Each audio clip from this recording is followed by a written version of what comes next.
अस्सलाम वालेकुम। सितारों के सफ़र पर खुश आमदीद। आज की वीडियो इंतहाई अहम है। इसकी वजह यह है कि आज हम डिस्कस करेंगे कि आपको कौन सा कारोबार, कौन सी नौकरी और कौन सा प्रोफेशन चूज़ करना चाहिए अकॉर्डिंग टू आपके बुर्ज, आपकी राशि या ज़ोडिएक साइन के मुताबिक। हर इंसान का एक अंदाज़ है, एक सोच है, एक किरदार है जो उसको यूनिक पर्सपेक्टिव देता है सोचने की, समझने की। यही चीज़ें हैं कि एक इंसान दूसरे इंसान से मुख्तलिफ होता है। जैसे एरीज़ है, तो एरीज़ वाले बहुत जल्दबाज होते हैं, हर काम का नतीजा जल्दी चाहिए होता है उनको। लेकिन अगर कैप्रिकॉर्न वालों की बात करूं तो वो बहुत ज़्यादा सब्र के साथ काम लेते हैं और लॉन्ग टर्म कामयाबी को वैल्यू करते हैं। लेकिन एरीज़ वालों को जल्द से जल्द रिजल्ट चाहिए होता है। इसी तरह आपको भी अपनी नेचर के हिसाब से समझना होगा कि आपको किस डायरेक्शन में जाना चाहिए। सितारों का वो कौन सा रास्ता है जिसको आपने चूज करना है या चुनना है, तो अल्लाह के फजलो करम से कामयाबियां भी आपको बहुत मिलेंगी। अल्लाह पाक ने हमारे आसमान पर एक निज़ाम बनाया है जिसको उर्दू में हम बुर्ज कहते हैं, हिंदी में हम राशि कहते हैं और इंग्लिश में हम ज़ोडिएक्स कहते हैं। वैसे तो अल्लाह के बेशुमार निज़ाम हैं, क्योंकि वो अर्श अज़ीम का मालिक है और अर्श अज़ीम के नीचे जितनी भी कायनातें हैं, जितनी भी दुनिया हैं, उनके अलग अलग निज़ाम हैं। लेकिन हमारी दुनिया का जो निज़ाम है वो यही है। अब निज़ाम को समझने के लिए मैं आपको एक छोटी सी मिसाल देता हूँ कि फ़र्ज़ कीजिए कि आपने एक घर में नौकर को काम पे रखा है। ठीक है, आप उसको कहते हैं कि आपकी ड्यूटी है कि रोज़ सुबह 6 बजे उठ के ये बल्ब है, लाइट है, इसको बंद करना है आपने, क्योंकि सूरज की रोशनी आ जाएगी तो यहाँ रोशनी फैल जाएगी। लेकिन जब आप रात होगी, मगरिब का टाइम होगा, तो आपने इस लाइट को ऑन कर देना है, क्योंकि अंधेरा होगा तो यहाँ से हमें रोशनी मिलेगी। इसी तरह अल्लाह ताला का ये निज़ाम है। अल्लाह ताला एक निज़ाम बनाकर दूसरे निज़ामों को बना रहा होता है। तो जब उसने ये निज़ाम बना दिया तो ये सारी मखलूक़ात के ऊपर काम करता है।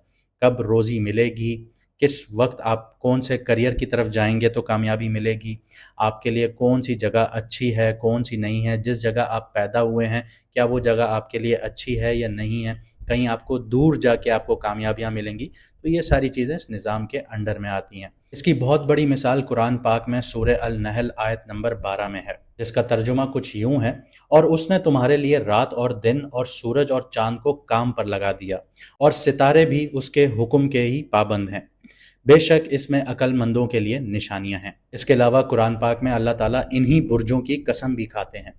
जैसे कि सूरह बुर्ज जो है, उसमें पहली आयत में अल्लाह ताला कहते हैं, आसमान की कसम जिसमें बुर्ज हैं। तो इस निज़ाम से फ़ायदा उठाना आपके लिए गलत नहीं है, लेकिन हाँ, आप इस निज़ाम को अल्लाह की विल के ऊपर लेके चले जाएंगे तो गलत हो जाएगा।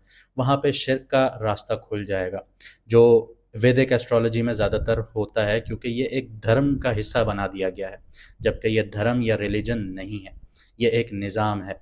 इस निज़ाम की खूबसूरती ऐसी है कि जब इंसान पैदा होता है, यानी जिस दिन पैदा हो रहा है, जिस टाइम पर पैदा हो रहा है और जो जिन सेकंडों में पैदा हो रहा है, वो सब चीज़ें एक ब्लूप्रिंट की शक्ल में, एक तस्वीर की शक्ल में बन जाती हैं, जिसको हम उर्दू में जायचा, हिंदी में राशि या फिर इंग्लिश में बर्थ चार्ट कहते हैं। कुंडली का सफ़र इतना ही लंबा होता है जितनी इंसान की ज़िंदगी होती है।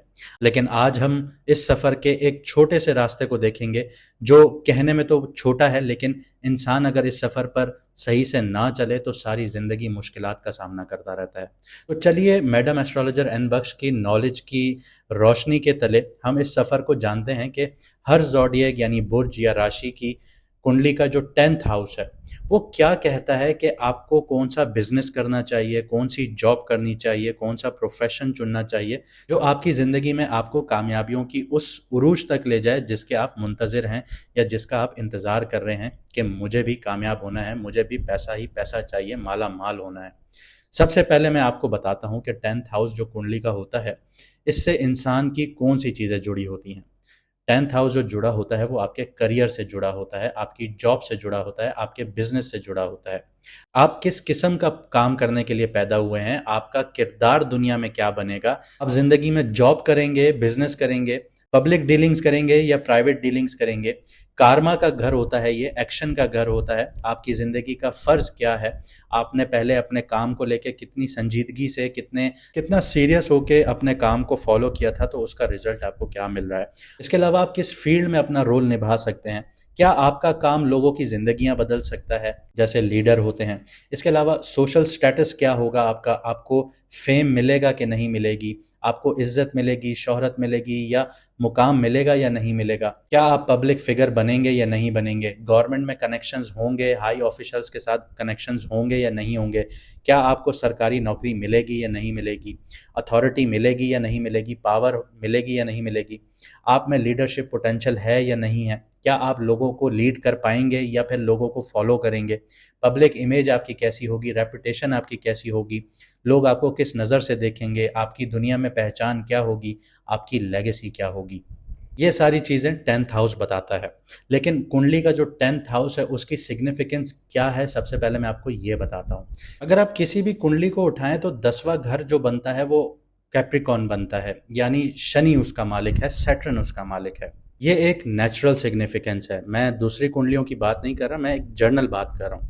अगर आप 10वें नंबर पे ज़ोडिएक साइंस की लिस्ट उठा के देखें तो कैप्रिकॉन 10वां नंबर है, जिसका मालिक सैटर्न है। तो इसका मतलब ये है कि 10th हाउस जो नेचुरली मांगता है आपसे, वो सब्र मांगता है, मेहनत मांगता है और स्ट्रक्चर्ड सक्सेस मांगता है। जैसे मैं आपको पिछली वीडियोस में बताता आया हूँ कि आप अपने करियर में अगर डिसिप्लिन अप्रोच नहीं अपनाएंगे तो आपको कामयाबियाँ नहीं मिलेंगी। इसके अलावा 10th हाउस जो एस्ट्रोलॉजी में है उसमें वार्निंग साइंस भी बहुत ज़्यादा होते हैं और उनको समझना बहुत ज़रूरी है। वरना इंसान ज़िंदगी में मोस्टली ऐसे एरियाज़ में, जैसे काम है, करियर है, शोहरत है या रुतबा है, इनमें बड़े गलत फैसले करता है, जिसकी वजह से वो सारी ज़िंदगी कश्मकश में फंसा रहता है और उसको कोई बड़ा ब्रेक थ्रू नहीं मिल रहा होता। लेकिन इसी के साथ साथ कुछ और भी ख़तरनाक सिग्नल्स मिलते हैं 10th हाउस में, जो मेटाफिजिकल होते हैं, रिस्क होता है उनमें। जैसे हसद हो गई, नज़र हो गई, जादू हो गया, रुकावट हो गई, ये भी सारी चीज़ें इसी में आपको नज़र आती हैं। तो सबसे पहले मैं आपको वार्निंग साइंस बताता हूँ। जब भी किसी की कुंडली में या आपकी कुंडली में 10th हाउस में कोई मैलेफिक प्लैनेट है, मतलब नेगेटिव प्लैनेट है जिसकी एनर्जी नेगेटिव होती है, जैसे राहु, केतु, सैटर्न, मार्स और सन, कुछ केसेस में अगर ये बैठे हुए हों तो प्रॉब्लम्स क्रिएट हो जाती हैं इंसान की ज़िंदगी में। सबसे पहले तो करियर इंस्टेबल हो जाता है, जॉब बार बार छोड़नी पड़ती है, ऑफिस में लड़ाई झगड़े हो जाते हैं, करियर में डिलेज देखने को मिलते हैं, जैसे बच्चों की पढ़ाइयों में डिलेज देखने को मिलते हैं, 1 साल का गैप आ गया, 2 साल का गैप आ गया। इसी तरह इंसान कहीं जॉब कर रहा होता है, कहीं बिजनेस कर रहा होता है, तो 1-2 साल घर पे बैठना पड़ जाता है। इसके अलावा पब्लिक डिफेमेशन बहुत ज़्यादा देखनी पड़ जाती है ऐसे इंसान को, जैसे लोगों के सामने बदनाम हो जाता है इंसान, स्पेशली अगर राहु या केतु आपके 10th हाउस में हो। इसके अलावा बॉस या गवर्नमेंट लेवल से इश्यूज क्रिएट हो जाते हैं। अगर सन यहाँ पे नेगेटिव हुआ हुआ हो तो बॉस या ऑफिशियल लोग जो होंगे वो दुश्मन बन जाते हैं आपके। राहु अगर आपके 10th हाउस में होता है तो नज़र, हसद और जादू बहुत ज़्यादा होता है आपके ऊपर। राहु जो है वो शैतानी एनर्जीज का प्लैनेट है, लेकिन ये ऐसी कामयाबी भी दे देता है कि इंसान समझ ही नहीं पाता कि ये कैसे हुआ। तो अगर ये आपके 10th हाउस में पॉजिटिव बैठा है तो धमाकेदार कामयाबियां आपको मिलती हैं। अचानक से आप रातों रात अमीर होना शुरू हो जाते हैं, रातों रात आपको फेम मिल जाता है, फॉरेन में अपॉर्चुनिटीज़ मिल जाती हैं। लेकिन जब ये राहु नेगेटिव होता है तो ये एक्सट्रीम नज़र लगाने के चांसेस बना देता है, मतलब आपको बात बात पर किसी न किसी की नज़र लग जाती है, आपका काम रुक जाता है, क्योंकि लोग आपकी फेम और आपकी ग्रोथ से जेलसी फील कर रहे होते हैं। इसके अलावा ब्लैक मैजिक अटैक्स बहुत ज़्यादा आपको देखने को मिलते हैं, जादू टोना जिसको कहते हैं। ख़ास तौर पर अगर राहु बहुत ज़्यादा नेगेटिव हो या सैटर्न या मार्स के साथ हो या 6th, 8th और 12th हाउस का कनेक्शन बन जाए आपके 10th हाउस के साथ, तो ऐसे लोग ज़्यादा वल्नरेबल बन जाते हैं, नेगेटिव एनर्जीज़ का शिकार हो जाते हैं। ऐसे चीज़ों का बहुत ज़्यादा अटैक्स होना शुरू हो जाते हैं। काम में बिना वजह रुकावटें आना शुरू हो जाती हैं, लीगल इश्यूज होना शुरू हो जाते हैं, बिना किसी बात के लीगल नोटिसेस आ जाते हैं। जो अच्छे आइडियाज़ पे काम कर रहे होते हैं वो कॉपी हो जाते हैं या फेल हो जाते हैं। क्लाइंट रैंडमली आपको कैंसिल करके चला जाता है, डील कैंसिल कर देता है, क्लाइंट आपके साथ फिर काम करना नहीं चाह रहा होता। तो ये सारी चीज़ें आपके साथ होना शुरू हो जाती हैं। अगर आपके साथ ये सारी चीज़ें हो रही हैं तो कमेंट सेक्शन में ज़रूर बताइएगा। लेकिन इसके अलावा भी एक सिनेरियो क्रिएट होता है कि 10th हाउस में अगर अच्छा प्लैनेट बैठा हुआ है, अच्छी एनर्जीज वाला प्लैनेट बैठा हुआ है, फिर भी प्रॉब्लम हो सकती है। तो जवाब है जी हाँ, लेकिन यहाँ पे कंडीशंस अप्लाई हो जाती हैं। आपके ऊपर ये सारी नेगेटिव चीज़ें अटैक तो करती हैं, लेकिन आपको प्रोटेक्शन मिल जाती है बाहर की दुनिया से। इसके अलावा आपका जो कारमा है वो बहुत ज़्यादा स्ट्रांग होता है, आप मुश्किल वक्त से निकल जाते हैं। लेकिन अगर 10th हाउस आपका बहुत ज़्यादा डैमेज हो, रेट्रोग्रेड पोजीशंस पर प्लैनेट हो, तो यहाँ पे राहु केतु की अगर नज़र बन रही हो या सैटर्न की नज़र बन रही हो, तब भी आपको इन मुश्किलात का सामना रहता है। इसको मैं आपको एक मिसाल से समझाता हूँ कि आपके 10वें घर का मालिक जो है वो 5th हाउस में बैठा हुआ है, जो कि बेनिफिक है, पॉजिटिव एनर्जीज वाला है। लेकिन इसके साथ आके राहु बैठ जाता है या राहु नज़र बना लेता है, तो लोग नज़र हसद से आपके करियर को डाउन करवा देते हैं। क्रिएटिविटी ब्लॉक देखने को मिलता है, आपको अच्छे आइडियाज़ नहीं आ रहे होते, लीगल इश्यूज एकदम से आ जाते हैं आपके ऊपर, फॉल्स एक्विजिशंस होना शुरू हो जाती हैं आपके ऊपर, जैसे किसी ने झूठे आपके ऊपर इल्ज़ामात लगा दिए। तो ये सारी चीज़ें आपके ऊपर होती हैं। अब देखते हैं कि आपकी राशि यानी आपका बुर्ज क्या कहता है कि आपको कौन से कारोबार या कौन सी नौकरी या कौन सा प्रोफेशन चूज करना चाहिए। लेकिन इससे पहले एक छोटी सी अनाउंसमेंट, जिन लोगों को अपना मून साइन नहीं पता वो कमेंट सेक्शन में अपनी डेट ऑफ बर्थ ज़रूर लिखें, हम आपको आपका मून साइन बता देंगे ताकि आपको रीडिंग समझने में ज़्यादा आसानी हो। इसके अलावा जिन लोगों की ज़िंदगियों में मुश्किलात चल रही हैं कारोबार को लेके, नौकरियों को लेके, आप लोग व्हाट्सएप पर मैसेज कर कर अपॉइंटमेंट बुक करवा सकते हैं। व्हाट्सएप का नंबर आपकी स्क्रीन पर आ रहा होगा। अब बात करते हैं विर्गो वालों की, यानी कि कन्या राशि यानी कि बुर्ज तुला वालों की। तो विर्गो वालों का जो 10th हाउस है वो जेमिनी है, यानी मरकरी उसका मालिक है। तो यहाँ मरकरी ड्यूल कंट्रोल कर रहा होता है और करियर में इंटेलेक्चुअल और कम्युनिकेशन, नेटवर्किंग, मल्टीटास्किंग और एडॉप्टेबिलिटी बहुत ज़्यादा इंपॉर्टेंट हो जाती है आप लोगों के लिए, क्योंकि मरकरी जो है वो एक यूथफुल, फास्ट मूविंग, शार्प और जहानत का प्लैनेट है, यानी इंटेलेक्ट का प्लैनेट है। इसका असर उन करियर्स पर ज़्यादा होता है जहां लोगों से बात करनी होती है, आइडिया शेयर करने होते हैं या कैलकुलेशन या टेक्नोलॉजी इन्वॉल्व होती है। अगर मरकरी स्ट्रांग है तो सक्सेस जो आपको मिलती है वो कम्युनिकेशन में मिलती है, मीडिया में मिलती है, एनालिसिस में मिलती है और मार्केटिंग में मिलती है। लेकिन अगर यही मरकरी आपका अफ्लिक्टेड है, आपका नेगेटिव है या किसी मेलेफिक प्लैनेट्स के साथ नज़र बना रहा है, तो आपका जो फोकस है वो टूट रहा होता है, आपको करियर में ट्रस्ट नहीं मिल रहा होता, आप लोगों पे ट्रस्ट भी नहीं कर पा रहे होते और लोग भी आप पे ट्रस्ट नहीं कर पा रहे होते। कुछ इस तरह की सिचुएशंस होती हैं। लेकिन आपके लिए जो बेस्ट करियर्स हैं या बेस्ट फील्ड्स हैं वो राइटिंग है, जर्नलिज्म है, कंटेंट क्रिएशन है, टीचिंग है, कोचिंग है, पब्लिक स्पीकिंग है, आईटी है, सॉफ्टवेयर है, प्रोग्रामिंग है, टेक सपोर्ट है, अकाउंटिंग है, फाइनेंस है, डेटा एनालिसिस है, मार्केटिंग है, एडवर्टाइजिंग है, पीआर है, सेल्स है। स्पेशली B2B जो काम होता है उसमें सेल्स में आपको बहुत ज़्यादा मिलता है। इसके अलावा टेक की सेल्स जो होती हैं, टेक्नोलॉजी की जो सेल्स होती हैं, उसमें भी आपका काम बहुत अच्छा रहता है। इसके अलावा मेडिकल फील्ड्स में आपका काम अच्छा रहता है, लेकिन डायग्नोस्टिक, होम्योपैथी और थेरेपी, इनमें आपका काम चलता है। इसके अलावा लीगल ड्राफ्टिंग में हो गया, लॉ हो गई, रिटर्न साइड हो गई, तो इन चीज़ों में आपका जॉब्स या आपका बिजनेस इन फील्ड्स में बहुत ज़्यादा चलता है। इसमें आपका जो जॉब का स्ट्रक्चर है वो बहुत ज़्यादा स्ट्रक्चर्ड और रिसर्च बेस्ड होगा, तो जॉब में आपको कामयाबियाँ मिलेंगी। फ्रीलांसिंग, राइटिंग, एडिटिंग, ट्रांसलेशन, इनमें भी आपको कामयाबियाँ मिलती हैं क्योंकि ये मरकरी के स्किल्स हैं और विर्गो की परफेक्शंस होती हैं।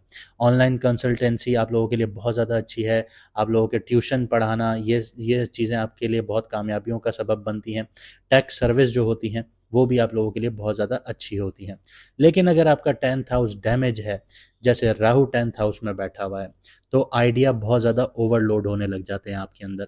मल्टीपल करियर्स की तरफ आप लोग अट्रैक्ट हो रहे होते हैं, डिस्ट्रैक्शंस बहुत होती हैं करियर को लेके और अनस्टेबिलिटी बहुत ज़्यादा देखने को मिलती है। इसके अलावा नज़र हसद के बहुत ज़्यादा आप लोग शिकार होना शुरू हो जाते हैं और काले जादू और तंत्र मंत्र की चीज़ों में भी आप लोग फंस जाते हैं। लोग आपसे जलन हसद का शिकार होते हैं, जिसकी वजह से आपके ऊपर ये सारी चीज़ें करवाना शुरू कर देते हैं। इसके अलावा केतु अगर आपके 10th हाउस में होगा तो करियर में आपका इंटरेस्ट बहुत ज़्यादा लैक हो रहा होगा, आपको करियर की तरफ जाने का दिल ही नहीं कर रहा होगा। आइडेंटिटी क्राइसिस होना शुरू हो जाएगा प्रोफेशन के मामले में। इसके अलावा अगर मरकरी कंबस्ट हुआ हुआ है या नेगेटिव बैठा हुआ है, बहुत ख़राब सिचुएशन में बैठा हुआ है, तो यहाँ पे आपको करियर में कुछ इस तरह के इश्यूज होंगे कि आप जो भी फैसला ले रहे होंगे वो बैड डिसीजंस के तौर पर सामने आ रहा होगा। ओवर एनालिटिकल माइंड आप लोगों का हो रहा होगा या डिसऑनेस्ट आप लोग अपने कोलीग्स के साथ हो रहे होंगे। कुछ इस तरह की सिचुएशंस आपके साथ क्रिएट होंगी। लेकिन अगर आपके 10th हाउस में शनि बैठा है या मार्स बैठा है, यानी सैटर्न या मार्स बैठा है, तो आप लोगों को देरियां देखने को मिलेंगी अपने करियर के हिसाब से। क्रिटिसिज्म बहुत मिलेगी आपको अपने काम के हिसाब से, मेहनत ज़्यादा करेंगे और रिजल्ट बहुत कम मिलेंगे आप लोगों को। लेकिन इसी के चलते अगर आपकी कुंडली में, पैदाइशी कुंडली में या जायचे में कुछ योग हैं मरकरी से रिलेटेड, तो आप लोगों को कामयाबियां भी बहुत मिलती हैं। वो क्या योग हैं कि सबसे पहले बुध आदित्य योग होता है। सन और मरकरी अगर एक साथ आपकी कुंडली में बैठे हैं तो करियर में आप लोगों को स्टेटस भी मिलता है, क्लैरिटी भी मिलती है। अगर आपके मरकरी जो है वो आपके सेकंड हाउस में बैठा है, फिफ्थ हाउस में बैठा है, 10th में बैठा है या 11th हाउस में बैठा है, वर्बली आप लोग मास्टर होते हैं और दिमागी तौर पे आप लोग बहुत शार्प होते हैं। मरकरी और वीनस अगर एक साथ बैठे हैं, अगर इनकी प्लेसमेंट साथ है या इनकी नज़र बन रही है, तो करियर जो है ना वो आपका मीडिया में चार चांद लगा देगा, आर्ट में चार चांद लगा देगा, और कॉमर्स की फील्ड में आप लोग चार चांद लगा रहे होंगे। अगर आपकी कुंडली में ये चीज़ें हैं तो हमें कमेंट सेक्शन में ज़रूर बताइएगा, या फिर आपके साथ ऐसा कुछ हो रहा है तो हमें कमेंट सेक्शन में ज़रूर बताइएगा। उम्मीद करता हूँ कि अब आप अपने रास्तों की पहचान रखेंगे और अपने करियर, अपनी जॉब और अपने प्रोफेशन को प्रॉपरली फॉलो करेंगे कि आपको किस सिमत जाना है, किस वे में जाना है। अगर आपको वीडियो अच्छी लगी तो लाइक शेयर सब्सक्राइब ज़रूर कीजिएगा। मुझे दीजिए इजाज़त, मिलते हैं अगली वीडियो में सितारों के सफ़र पर।